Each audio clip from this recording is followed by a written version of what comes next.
Samantala, sa mga balita naman sa labas ng bansa, US President Barack Obama tahasang sinisisi ang Moscow sa kaguluhang nagaganap ngayon sa eastern Ukraine.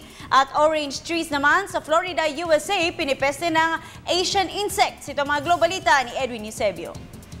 Pinagbuntunan ng sisi ngayon ni US President Barack Obama ang Moscow. Kaugnay ito ng nagaganap na kaguluhan sa eastern Ukraine. Kasunod dito ng ginawang pagpalibot ng mga Russian armored vehicles sa mga border towns ng Ukraine sa Russia. Ang pagkakasakop sa Novocherkassk na kinaroroonan ng major highway mula sa Russian border hanggang southern Ukraine hanggang Crimean Peninsula ay nagpapakita na suportado ng Moscow ang tahasang pananakop sa teritoryo ng Ukraine. Bunsod nito, ipinahiwatig ng US State Department na posibleng magpataw na naman ng bagong sanctions ang NATO laban sa Russia.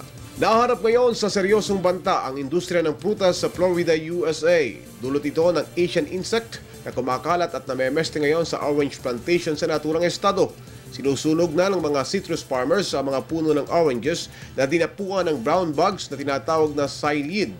Buhat sa Asia ang naturang insekto na silang carrier ng yellow dragon disease ayon sa China. Tinawag naman itong greening ng mga magsasaka sa Florida. Samantalang kinakain ng mga insekto ang dahon ng mga citrus trees, nai-infect din ito ang capillary system dahilan ng unti-unting pagkamatay ng puno ng halaman. Wala pang nakikitang pangontra sa naturang mga peste. Kaya inaagapan na lamang ng mga botanist at entomologists sa Florida na sagipin ang hindi pa mga napepesteng puno ng citrus.